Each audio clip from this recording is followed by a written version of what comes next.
उदाहरण बने, लाइव उदाहरण बने। उसी प्रकार जब वो उस किंगडम को संभाल रहे थे, उस वक्त उन्होंने उस लोक व्यवस्था को संतुलित करने के लिए, क्योंकि हम लोग भोग भूमि से कर्म भूमि की ओर आए थे, तो लोग समझ नहीं पा रहे थे कैसे आजीविका चलाएं, क्या करें। तो उन्होंने षट कर्मों का वहां पे शिक्षा दी। षट कर्म कौन कौन से थे? असी, मसी, कृषि और विद्या, वाणिज्य, शिल्प। तो असी, मसी, कृषि, विद्या, वाणिज्य, शिल्प, इसको हम लोग क्या बोलते हैं? षट कर्म। ये शिक्षा दी, क्योंकि उस वक्त ये नहीं समझ पा रहा था व्यक्ति की करे क्या। तो उन्होंने वर्ण के आधार, अति मतलब शस्त्र विद्या, मति मतलब लेखन, है ना। अति मति कृषि मतलब खेती बाड़ी, वाणिज्य मतलब व्यापार, और शिल्प मतलब कला, विद्या मतलब पठन पाठन। तो उस वक्त वर्ण विभाजन भी उन्होंने किया। वर्ण विभाजन कैसा? किस आधार में? कर्म के आधार। जो वर्ण विभाजन हुआ वो कर्म के आधार पे हुआ। जैसे अगर कोई, अगर सामाजिक संरक्षण में का कार्य कर रहा है, तो उसको क्या कहा? क्षत्रिय। ठीक है। कर्म के आधार पर अगर कोई सामाजिक संरक्षण का कार्य कर रहा है तो उसको क्षत्रिय कहा। कोई व्यापार का कार्य कर रहा है तो उसको वैश्य कहा। कोई अगर सेवा का कार्य कर रहा है तो उसको शूद्र कहा।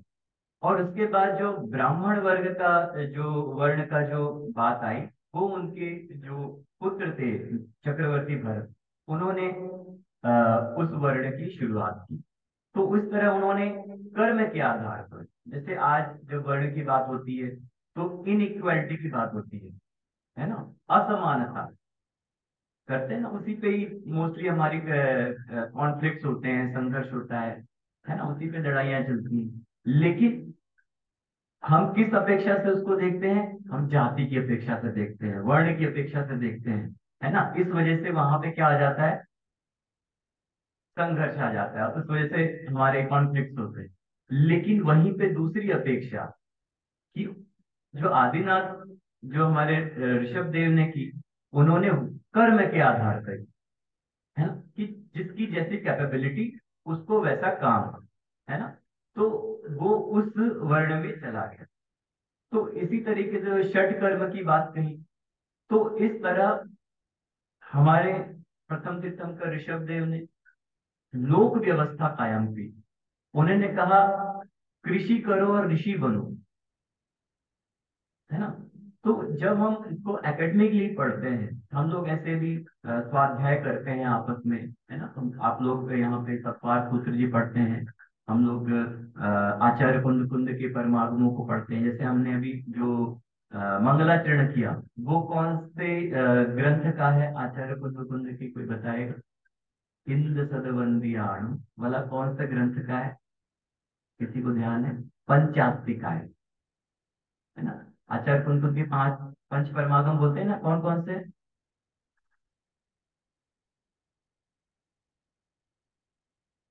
हाँ।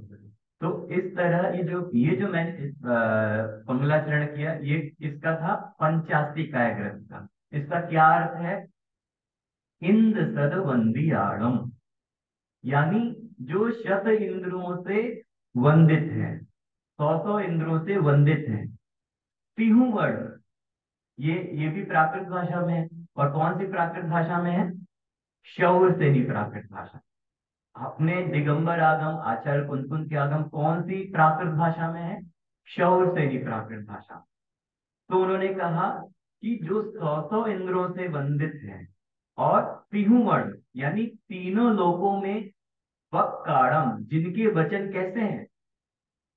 हित, मधुर, विशद, यानी हितकारी है, मधुर है, और विशद मतलब स्पष्ट है, क्लियर है ना, उसमें कोई शंका नहीं है। कैसे वचन है? हितकारी है, मधुकर है, मधुर है, और विशद है। अंतातीत गुणाणम, अंतातीत जो अनंत गुणों से, अंत रहित गुणों से संपन्न है, अंतातीत गुणाणम, जिद भवाणा, और जिन्होंने भावों को जीत लिया है, ऐसे जिनेन्द्र देव को मैं नमो जिणाणम, मैं उनको नमस्कार करता हूँ। ध्यान में आ गया सबके ये मंगलाचरण? आगे पढ़ेंगे तो आपके ध्यान में आएगा आराम से। तो तो ये एक तरीके से हमने सभी जितने भी जिनेन्द्र देव हुए हैं, तीर्थंकरों के अलावा भी जितने हुए हैं, उन सबको क्या यहाँ पे आचार्य कुंद कुंद ने क्या किया, नमस्कार किया। तो जब एक चीज यहाँ पे एक बात बताना चाहूंगा कि जब हम लोग जब एकेडमिक पढ़ते हैं, अभी तो स्वाध्याय के रूप में पढ़ते हैं हम लोग, लेकिन जब एकेडमिक पढ़ते हैं तो हमें ये मालूम, जैसे द्वादशांगी वाणी, द्वादशांगी वाणी क्या है, जिन वाणी। द्वादशांग का क्या अर्थ है? हाँ, 12 अंग। 12 अंग कौन कौन से हैं? द्वादशांगी तो हम जानते हैं 12 अंग हो गए, लेकिन 12 अंग कौन कौन से हैं, ये जानने का प्रयास किया। देखिए, जब हम लोग यूनिवर्सिटी में पढ़ाते हैं तो हमें वो सारी चीजें मालूम होनी चाहिए, क्योंकि जब छात्र आते हैं तो जरूरी जैन ही है ना, जैन भी होते हैं, जैनेतर भी होते हैं, सब तरीके के होते हैं, श्वेतांबर भी होते हैं, दिगंबर भी होते हैं, अन्य अन्य जो सेक्ट है, स्थान है, सब तरीके के होते हैं। तो जब हम यूनिवर्सिटी में पढ़ाते हैं तो पूरा एक हम अनबायस्ड होकर पढ़ाते हैं, तो उसमें हमें ये मालूम होना चाहिए कि हमारे द्वादश अंग कौन कौन से हैं। जिनवाणी जो हम लोग आचार्य कुंद कुंद के परमागम पढ़ते हैं वो आगम है, लेकिन कैसे आगम है, आचार्य प्रणीत आगम। जब हमें ये भी पता होना चाहिए कि जैन दर्शन में द्वादश अंग हैं, और कुल मिला के अगर बात की जाए, श्वेतांबरों की बात की जाए, दिगंबरों की बात की जाए, तो श्वेतांबर जो मानते हैं वो 45 अंग, 45 आगम मानते हैं, स्थानकवासी श्वेतांबर 32 आगम मानते हैं, और दिगंबर द्वादशांगी मानते हैं ना। दोनों में डिफरेंस क्या है? दोनों में डिफरेंस है, एक 12 अंग है, कौन कौन से, आचारांग, सुकृत्यांग, स्थानांग, समवायांग, ज्ञाता धर्म कथा, भगवती, है ना, अंतकृत दशांग, उपासक दशांग, अनुप्रोपातिक, विपाक सूत्र, दृष्टिवाद, इस तरीके के ये 12 अंग आगम है। और इसके अलावा उपांग भी होते हैं, वो भी 12 होते हैं, छेद सूत्र होते हैं, मूल सूत्र होते हैं, है ना, प्रकीर्णक होते हैं, आवश्यक होते हैं। तो इसका भी हमें इन जनरल नॉलेज होना चाहिए। हम एक टेक्स्ट पढ़ रहे हैं, उसका नॉलेज तो अच्छी बात है, लेकिन जो हमारा वैभव रहा है, भले ही हमारे में डिफरेंस क्या है, श्वेतांबर दिगंबर में दोनों ही द्वादशांग मानते हैं, लेकिन श्वेतांबर मानते हैं कि 11 अंग है आगम अभी एग्जिस्ट करते हैं, और दृष्टिवाद जो है वो क्या है, वो अभी एग्जिस्ट नहीं करता। लेकिन दिगंबर क्या मानते हैं, वो कहते हैं 11 एग्जिस्ट नहीं करते अभी, और दृष्टिवाद है वो भी ऐसा नहीं कि एग्जिस्ट है पूरा का पूरा। उसमें भी अगर हम कहें तो दृष्टिवाद का जो विषय है वो भी हमारे षट खंडागम और कथाएं पावोड़ जो ग्रंथ हैं, वो भी अंश मात्र के रूप में, उसके रूप में हमें प्राप्त होता है ना। तो ये जो हमारा डिफरेंस है वो एग्जिस्टेंस एंड नॉन एग्जिस्टेंस को लेकर है। इन 12 अंगों की बात हमारे धवला आदि जो टीकाएं हैं उसमें भी सारे के सारे नाम आते हैं, है ना। तो हमें इस बात का भी ध्यान रखना है कि हमें जनरल नॉलेज होनी चाहिए, श्वेतांबर आगमों की भी होनी चाहिए और दिगंबर आगमों की भी होनी चाहिए कि कितने हैं, क्योंकि जब हमारे जैनत्व की बात आती है तब हम उसको उसमें वो नहीं कर सकते, तब हम एक नहीं आते, है ना। ये क्योंकि हमारी समृद्ध परंपरा रही है, आगम आगम परंपरा समृद्ध परंपरा रही है, भले ही हम उसको एग्जिस्ट माने या ना माने, लेकिन वो उनको मानते हैं, उसको हम उसको उसको एक पूछते हैं द्वादशांगवाणी। तो इस तरह ये हमें जब हम अकादमिक रूप से जब बात करते हैं तो दोनों बातें हमें स्पष्ट रखते हैं सभी के सामने, क्योंकि हर तरीके के छात्र सामने होते हैं। तो ये बात मैं यहाँ जरूर बताना चाह रहा था। और एक और बात यहाँ पे स्पष्ट करता हूँ कि जैसे भाई साहब हैं, जैसे हम भी ऐसे पढ़े, और भाई साहब तो बहुत एक हमारे लिए आदर्श की बात है कि आपकी तरह वो भी पढ़कर आज आपने इनका भी परिचय सुना, और इन्हीं महनीय योगदानों के आधार पर इनको राष्ट्रपति पुरस्कार से सम्मानित किया गया। ये हम सभी पूरे जैन समाज के लिए गर्व की बात है। और कहीं ना कहीं हम भी इंस्पायर होते हैं। भाई साहब ने बहुत अच्छी बात की, आपको नोबेल पुरस्कार विजेता उनके बातों से आपको आपका ध्यान जो है यहाँ पे आकर्षित किया कि कहीं ना कहीं हम सभी जैनत्व से जुड़े हुए, अन्य भी जो लोग हैं वो भी कहीं ना कहीं इंस्पायर है हमारे जैन एथिक्स से, हमारे जैन दर्शन से। और उन्होंने उसको सिद्ध किया, और वो भी क्या हुए, उन्होंने भी अपना वहां पे वजूद बनाया। तो इस तरह, क्योंकि समय बहुत हो चुका है, मैं अपनी बात इसी से भाई साहब की बात को कंटिन्यू करते हुए ही करता हूँ कि हमें हमारे जो जिनवाणी है, हमारे आगम है, हम ही इसको आगे ले जा सकते हैं। हम ही इसके और भी साइंटिफिक जो इसके इंटरप्रिटेशंस हैं उसको दे सकते हैं आगे बढ़ के। आप किसी भी फील्ड में जाएं, आप लेकिन अपनी चीज पर दृढ़ रहे, कभी भी कभी भी देखिए भटकाव के बहुत सारे रीजन आते हैं, लेकिन ये जो आपके जो संस्कार आज आपको मिल रहे हैं, ये आपको जिंदगी भर आपको अन्य भटकाव से बचाएंगे, एवं आप दूसरे लोग जो भटक रहे हैं उनको भी सही रास्ते पर लाएंगे। तो इन्हीं शुभ भावनाओं के साथ, शुभकामनाओं के साथ मैं अपनी बात को विराम देता हूँ। यहाँ आके बहुत अच्छा लगा, और मैं दोबारा भी आना चाहूंगा। जय।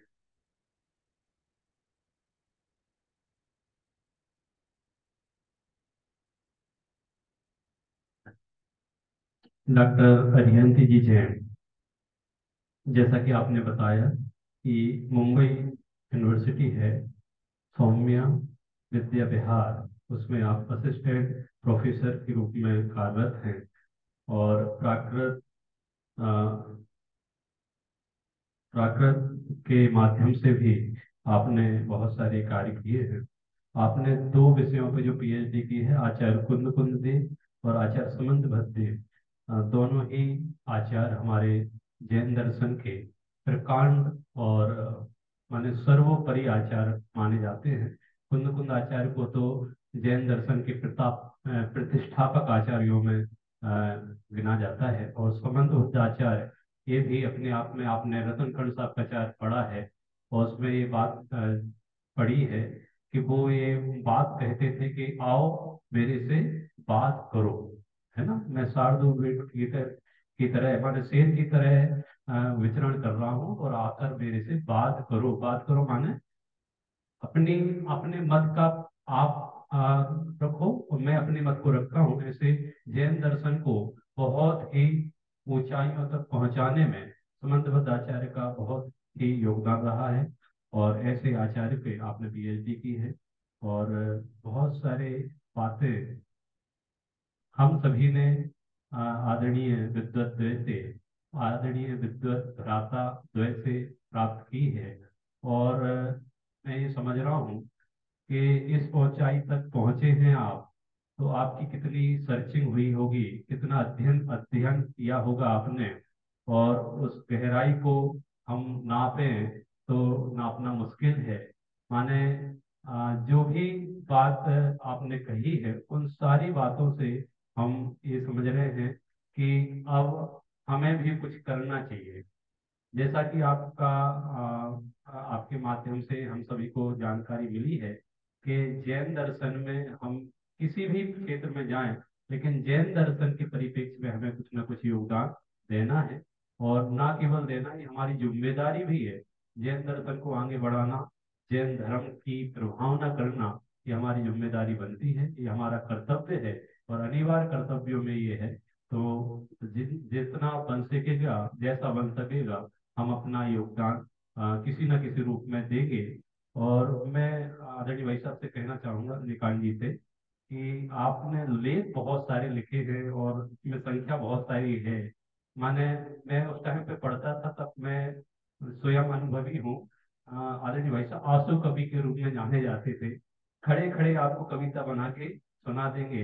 ऐसी बचपन से ही प्रतिभाशाली विद्वान और माने प्रतिभाशाली रहे हैं आदरणीय भाई साहब।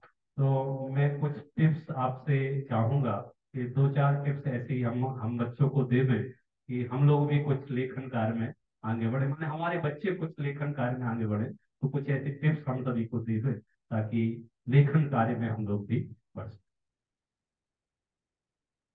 मनीष जी ने बहुत अच्छी बात कही है और मैंने सोचा था ये बात आपसे करेंगे, क्योंकि बहुत सारे विषय हो जाते हैं ना, तो नहीं मैं दो शब्द में, क्योंकि मुझे निकालना है। बहुत अच्छी बात थी और मेरे मन में भी ये बात आ रही है कि कभी अवसर मिला तो मैं ऐसे 2-3 दिन का समय निकाल के आऊं और अकेले आपके लिए, जब कभी ऐसा हो आप पे ज्यादा पढ़ाई का बोझ ना हो, जिन मैंने स्कूल की एग्जाम ना चल रहे हो, मुझे भी अवकाश हो, तो कुछ नई नई बातें अपन लोग करेंगे। और सिर्फ धर्म की चर्चा नहीं करेंगे, हम और भी जीवन में क्या क्या काम कर सकते हैं करेंगे। इन्होंने लेखन की बात कही, तो मैं एक बात आपसे पूछना चाहूंगा, आप में कौन कौन है जो डायरी लिखता है? कम हाथ उठे। जो लिखते हैं नियमित लिखते हैं। हाँ, ये बहुत अच्छी है। अगर अपनी लेखनी सुधारनी, मान लो आपको इंग्लिश में बहुत अच्छा लिखना है या हिंदी में बहुत अच्छा लिखना है, तो कुछ मत करो, सबसे पहले अपनी डायरी लिखना। दो तरह की डायरी होती है, एक होती है कॉन्फिडेंशियल, जिसको आप किसी को पढ़ा नहीं सकते, उसमें आप अपने मन की बात लिखो, है ना। आपको किसी पर गुस्सा आया तो उसके लिख दो, आपको कुछ अपना प्रायश्चित लिखना है तो उस पर लिख दो, कोई मन की बात है आप लिख सकते हैं, उसको किसी को शेयर करने की आवश्यकता नहीं। वो भी आपका लेखन सुधारता है कि आप जो सोचते हैं उसको अभिव्यक्त कर पाते हैं कि नहीं, चाहे बोली से चाहे लिख से। तो धीरे धीरे आपकी लेखन कला विकसित हो जाएगी। और दूसरा, एक डायरी ऐसी बनानी चाहिए कि हमको कहीं कोई बहुत अच्छी बात मिली तो उसका संग्रह करना है। मान लीजिए आज प्रवचन में इतनी अच्छी बात आई तो उसको नोट, कहीं कोई पत्रिका पढ़ रहे थे हम, कोई न्यूज़पेपर पढ़ रहे थे, वहां पे किसी व्यक्ति ने कोई बहुत अच्छी बात लिखी तो वो नोट करो, सिर्फ पढ़ के छोड़ो नहीं, उसको नोट करो। इसका कुपरिणाम मैं ये बताता हूँ, मेरी बचपन से आदत थी, मैं संग्रह करता हूँ, तो वो डायरी मेरे आज भी काम आती है। मैं डायरी बनाता हूँ, आज भी एक डायरी लेके आया हूँ आपके साथ, मेरी बहुत सारी डायरी है।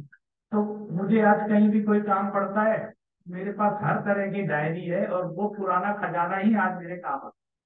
तो मैं चाहता हूँ कि आप इस तरह से लेखन की शुरुआत जरूर करें। अगर आप लिखते हैं तो अच्छी बात है, जैसे आपने कहा काव्य लेखन भी बहुत बड़ी, कविता, कविता लिखना आपकी सहृदयता को बतलाता है। जो व्यक्ति सहृदय होगा, थोड़ी भावुक होगा, वही कविताएं लिखते, तो वो भी हमारा एक आंतरिक सौंदर्य है। आपको बताएं, जो आचार्य कुंद कुंद थे वो कवि थे। जितने प्राचीन आचार्य कवि थे उस समय प्राकृत में कविता लिखते थे, संस्कृत में लिखते थे। तो ये अध्यात्म भी काव्य का विषय है। हमारी सारी चीज कविता में ही सामने आई, इसकी भी छोटी प्रैक्टिस होनी चाहिए। मेरे मन में आया कि मैं प्राकृत में भी कुछ लिखूं, नई रचना। तो मैंने एक 10 धर्मसारों करके एक छोटी सी पुस्तक ली। इसमें मैंने 10 धर्म के ऊपर, जो अब 10 लक्षण पर्व में 10 धर्म बनाते हैं, उत्तम क्षमा आदि 10 धर्म, उसके बारे में उसकी परिभाषाएं प्राकृत में लिखी है और उसकी हिंदी व्याख्या की है। तो मैं आपको यहाँ पे समर्पित करके जा रहा हूँ, या लाइब्रेरी में आपके पास रहेगी, यहाँ पर मंदिर में आप कभी भी इसका स्वाध्याय कर सकते हैं। दूसरा, हमारे अरिहंत जी ने एक बड़ा महत्वपूर्ण काम किया है। इन्होंने इंग्लिश में हमारे प्राकृत आगमों की बात पूरी दुनिया में जानी चाहिए, इस उद्देश्य से एक अखबार निकाला है, वो है प्राकृत टाइम्स, ये इंटरनेशनल ई न्यूज लेटर है। और ये भारत में तो लोग पढ़ते ही हैं, लेकिन जब ये विदेशों में जाता है तो वहाँ की जो यूनिवर्सिटी में बड़े बड़े फिलोसफर, बड़े बड़े स्कॉलर, वो इसको अप्रिशिएट करते हैं। और वो कहते हैं कि जैनिज्म, प्राकृत, इन सब विषयों पर हमारी लैंग्वेज में बातें आ रही हमारे पास, वो बहुत कंसीडर करते हैं और ईमेल भेज करके बहुत प्रशंसा करते हैं।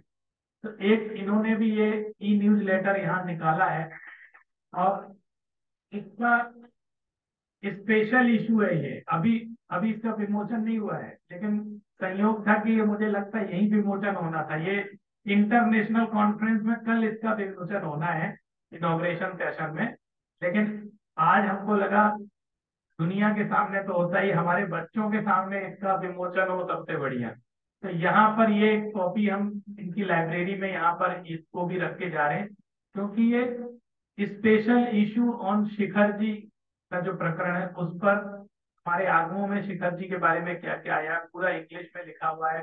बड़े बड़े विद्वानों ने शिखर जी के बारे में क्या कहा है, इसकी प्रोसीडिंग है, बहुत मेहनत से तैयार किया है। तो मैं चाहता हूँ अरिहंत जी से कि इनको, मनीष जी को ये भेंट करें यहाँ की लाइब्रेरी पुस्तकालय के लिए। ये एक पहला अंक है इसका, अभी इसका विमोचन नहीं हुआ है, लेकिन आज इसका विमोचन होता है। तो भेंट कर दीजिए।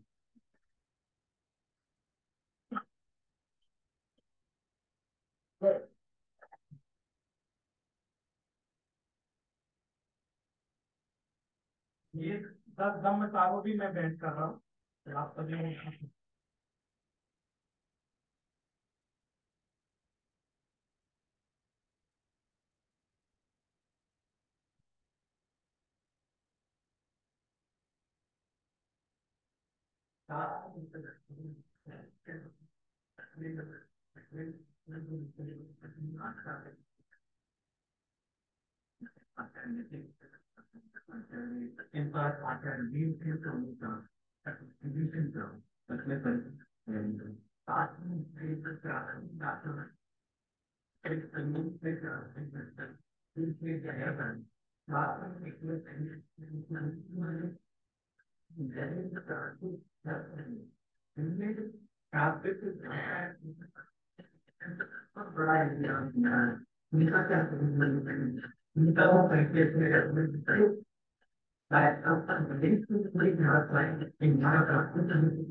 बहुत बहुत धन्यवाद अरिहंत जी और आदरणीय भाई साहब को। एक अद्भुत कार्य है जो कि ग्लोबलाइज है, मान विश्व स्तर पे एक जो कार्य कर रहे हैं आदरणीय भाई साहब। और इंग्लिश जिसकी डिमांड है, हर चीज इंग्लिश में हमें अच्छी लग रही है आज की डेट में। तो इंग्लिश में कार्य करना एक अपना श्रम साध्य कार्य आपने किया है, और जैन दर्शन को पूरे विश्व स्तर पर आप पहुंचाने का कार्य कर रहे हैं। और हम हमारे बीच में चैतन्य धाम परिवार में आप पधारे और बच्चों को मार्गदर्शन दिया, और एक जैन दर्शन और जैन आचार्यों के संबंध में हम सभी को जानने को बहुत ही सुंदर सुंदर बातें जानने को मिली। इसलिए आपका तहे दिल से हार्दिक स्वागत करते हैं। और मैं, वैसे तो भाई साहब ने बोला ही है, मैं पुनः आप सभी को आपसे, खासकर अरिहंत जी से और अनेकांत जी से, आदरणीय भाई साहब से मैं निवेदन करना चाहूंगा, जब भी आपके सब पास अनुकूल समय हो, हमारा विद्यालय और हमारे बच्चे आपकी बात जो रहे हैं, आप कभी भी आए और हम सभी को मार्गदर्शन प्रदान करें, ऐसी हमारी मंगल भावना है। पुनः एक बार कर्तव्य से आदरणीय भाई साहब का और भाभी जी का स्वागत करते हैं। और अभी तो सहज रूप से आदरणीय भाई साहब दर्शन करने के लिए आए थे चैतन्य धाम, लेकिन 3 दिन, एक हफ्ते, अब जैसे भी अनुकूल था, क्योंकि आदरणीय भाई साहब बहुत ऊंचे लेवल पे, प्रोफेसर लेवल पे जैन दर्शन के विषय में पढ़ाते हैं, और समय निकालना बड़ा मुश्किल होता है। फिर भी मैं चाहूंगा कि जब भी अनुकूलता आपको हो और गुजरात की धरा में, अहमदाबाद में आप पहुंचे, तो चैतन्य धाम को कभी भी याद रखें। कीर्तन धाम पधारे। इसी मंगल भावना के साथ आज की सभा यहाँ पे विराम देते हैं। बोले महावीर भगवान की जय।